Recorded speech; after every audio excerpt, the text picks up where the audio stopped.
বন্ধুরা, আপনারা কি কখনো ভেবে দেখেছেন যে পেট্রোল দিয়ে আমাদের বাইক, গাড়ি আর পৃথিবীর অগণিত যন্ত্রপাতি চলে তা আসলে তৈরি হয় কিভাবে? আজ পেট্রোলের দাম আকাশচুম্বী। অনেক সময় তো মনে হয় যদি এমনটাই চলতে থাকে তবে কোনো একদিন পেট্রোল ভরার জন্য আমাদের ব্যাংক থেকে লোন নিতে হতে পারে। কারণ আজ পৃথিবীর ছোট থেকে বড় প্রায় সব যন্ত্রই কোনো না কোনোভাবে পেট্রোল বা ডিজেলের ওপর নির্ভরশীল।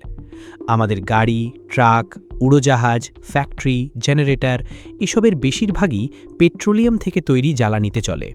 আর এটাই কারণ যে পেট্রোলের দাম বাড়ার সাথে সাথেই অন্যান্য জিনিসের দামও বাড়তে থাকে। অর্থাৎ মুদ্রাস্ফীতি বা দ্রব্যমূল্য বৃদ্ধির পেছনেও পেট্রোলের বড় হাত রয়েছে। আপনার জেনে হয়তো অবাক লাগবে যে কিছু দেশে পেট্রোল বাংলাদেশের তুলনায় অনেক সস্তায় পাওয়া যায়। উদাহরণস্বরূপ, দুবাইয়ের মতো দেশগুলোতে অনেক সময় পেট্রোলের দাম বাংলাদেশের চেয়ে অনেক কম থাকে। তো আসলে এমনটা কেন হয়? পেট্রোল তৈরি হয় কিভাবে? এবং আমাদের কাছে পৌঁছতে পৌঁছতে এটা এত দামি কেন হয়ে যায়? আজকের এই ভিডিওতে আমরা আপনাদের শুরু থেকে শেষ পর্যন্ত পেট্রোল তৈরির পুরো প্রক্রিয়া সহজ ভাষায় বুঝিয়ে দেব, যাতে আপনারা নিজেই বুঝতে পারেন যে মাটির নিচে লুকিয়ে থাকা এক কালো তেল থেকে শুরু করে আপনার গাড়ির ট্যাঙ্ক পর্যন্ত পেট্রোল আসলে কিভাবে পৌঁছায়। তবে তার আগে একটি ছোট্ট কথা। বন্ধুরা, এই ধরনের তথ্যবহুল ভিডিও বানাতে অনেক রিসার্চ আর পরিশ্রম করতে হয়। তাই আমি আপনাদের শুধু এটাই বলতে চাই যে ভিডিওটি শেষ পর্যন্ত অবশ্যই দেখুন, যাতে আপনি সম্পূর্ণ তথ্য জানতে পারেন। এবার সামনে এগিয়ে যাওয়া যাক। বন্ধুরা, পেট্রোল তৈরির পুরো প্রক্রিয়াটি বোঝা সহজ করার জন্য আমরা একে তিনটি প্রধান ভাগে ভাগ করেছি। ১. পেট্রোল বা পেট্রোলিয়াম কিভাবে খোঁজা হয়। ২. মাটির নিচ থেকে বের করা অপরিশোধিত তেলকে কিভাবে পেট্রোলে রূপান্তর করা হয়। ৩. পেট্রোল আমাদের কাছে পৌঁছতে পৌঁছতে এত দামি কেন হয়ে যায়। চলুন প্রথমে বুঝি যে পেট্রোল আসলে কিভাবে খোঁজা হয়।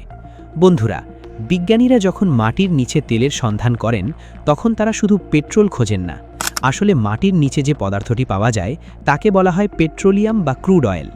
এই ক্রুড অয়েল থেকেই পরবর্তীতে বিভিন্ন ধরনের জ্বালানি তৈরি করা হয়, যেমন petrol, diesel, kerosene, aviation fuel এবং আরও অনেক পেট্রোলিয়াম পণ্য। কিন্তু সবচেয়ে বড় প্রশ্ন হলো, এই পেট্রোলিয়াম পৃথিবীর নিচে আসে কোথা থেকে? আসলে এর কাহিনী লক্ষ লক্ষ বছরের পুরনো।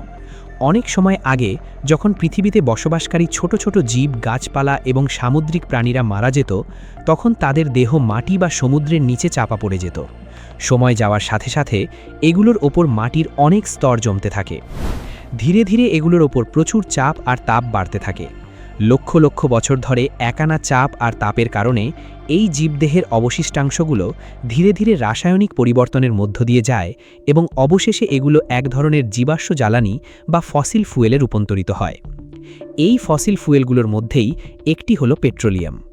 যখন বিজ্ঞানীরা কোনো জায়গায় পেট্রোলিয়াম থাকার সম্ভাবনা দেখেন, তখন সেখানে বিশেষ ধরনের মেশিন আর প্রযুক্তির সাহায্যে পরীক্ষা করা হয়।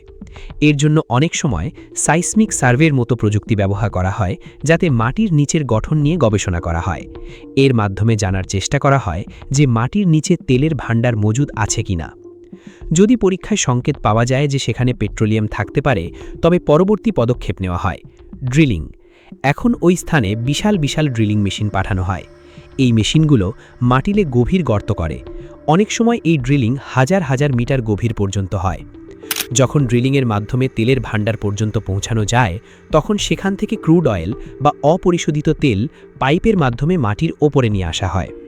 কিন্তু মাটি থেকে যে তেল বের হয় তা সরাসরি ব্যবহারের যোগ্য নয়। এটি কালো, ঘন এবং অনেক ধরনের পদার্থের মিশ্রণ, তাই একে রিফাইনারিতে পাঠানো হয়। এখন শুরু হয় পেট্রোল তৈরির সবচেয়ে গুরুত্বপূর্ণ ধাপ। বন্ধুরা, রিফাইনারিতে ক্রুড অয়েলকে আলাদা আলাদা দরকারি পদার্থে রূপান্তর করার প্রক্রিয়াকে বলা হয় রিফাইনিং। এই প্রক্রিয়ার সবচেয়ে প্রধান অংশ হল ফ্র্যাকশনাল ডিস্টিলেশন।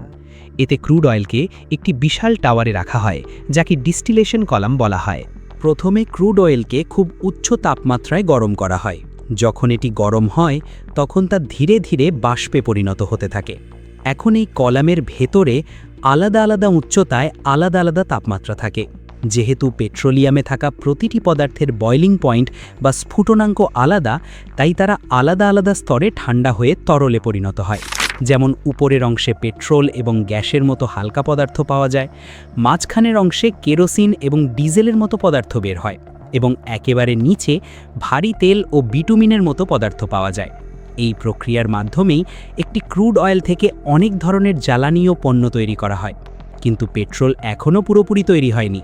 এরপর দুটি গুরুত্বপূর্ণ প্রক্রিয়া হয়, ব্লেন্ডিং এবং ট্রিটিং। প্রথমে ব্লেন্ডিংয়ের কথা বলি।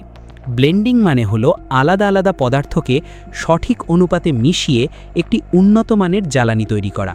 উদাহরণস্বরূপ, পেট্রোলের আলাদা আলাদা গ্রেড তৈরি করা হয় যা বিভিন্ন ধরনের ইঞ্জিনের জন্য উপযোগী।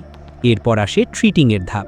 ট্রিটিংয়ে পেট্রোল এবং অন্যান্য জ্বালানি থেকে ক্ষতিকারক উপাদানগুলো দূর করা হয়। যেমন ক্রুড অয়েলে প্রায়ই সালফারের মতো পদার্থ থাকে যা পরিবেশ এবং ইঞ্জিন উভয়ের জন্যই ক্ষতিকারক হতে পারে।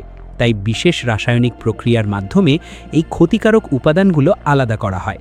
মজার ব্যাপার হলো, এই বের করা পদার্থগুলো ফেলে দেওয়া হয় না, বরং অনেক সময় এগুলো দিয়ে সার, ওষুধ এবং অন্যান্য রাসায়নিক দ্রব্য তৈরি করা হয়। এতক্ষণ পর্যন্ত আমরা বুঝলাম যে মাটির নিচ থেকে বের হওয়া অপরিশোধিত তেল আসলে কিভাবে পেট্রোলে পরিণত হয়। কিন্তু আসল প্রশ্ন এখনও বাকি। পেট্রোল আমাদের কাছে পৌঁছতে এত দামি কেন হয়ে যায়? আসলে এর পেছনে অনেকগুলো কারণ রয়েছে। প্রথম কারণ হলো উৎপাদন এবং পরিবহনের খরচ। তেলের সন্ধান করা, হাজার হাজার মিটার গভীর ড্রিলিং করা, রিফাইনারি বানানো এবং তারপর পেট্রোলকে সারা বিশ্বে পৌঁছে দেওয়া, এই সব কিছুতেই প্রচুর অর্থ এবং প্রযুক্তির প্রয়োজন হয়। দ্বিতীয় বড় কারণ হলো আন্তর্জাতিক বাজার। বিশ্বে পেট্রোলিয়ামের দাম প্রায়ই একটি সংগঠনের সিদ্ধান্তের উপর নির্ভর করে, যাকে বলা হয় ওপেক। এটি বেশ কিছু তেল উৎপাদনকারী দেশের একটি গ্রুপ, যারা তেলের উৎপাদন ও সরবরাহ নিয়ন্ত্রণ করে দাম নির্ধারণ করে। যদি এই দেশগুলো উৎপাদন কমিয়ে দেয়, তবে তেলের দাম বেড়ে যেতে পারে। তৃতীয় এবং সবচেয়ে বড় কারণ হলো ট্যাক্স বা কর। অনেক দেশে সরকার পেট্রোল এবং ডিজেলের উপর অনেক বেশি ট্যাক্স বসায়। বাংলাদেশেও পেট্রোলের দামের সাথে সরকারের ট্যাক্স যুক্ত থাকে। এই কারণেই অনেক সময় আন্তর্জাতিক বাজারে তেলের দাম কম হওয়া সত্ত্বেও পেট্রোল সস্তা হয় না।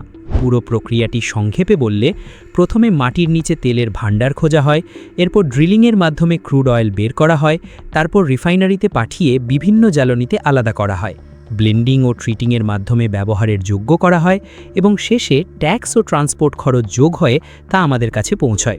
তবে এই গল্পের পেছনে আরেকটি গুরুত্বপূর্ণ সত্য লুকিয়ে আছে।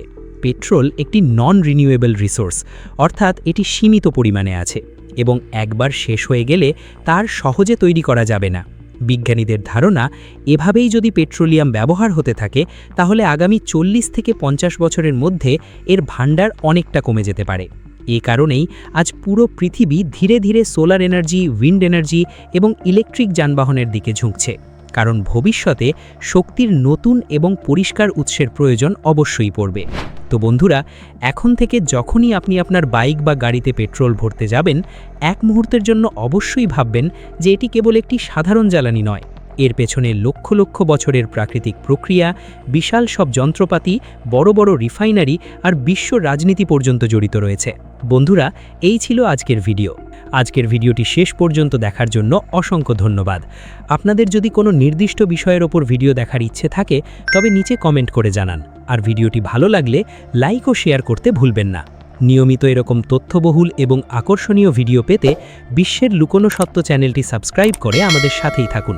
দেখা হচ্ছে পরের ভিডিওতে নতুন কোনো রহস্য নিয়ে। ততক্ষণের জন্য বিদায়। ধন্যবাদ।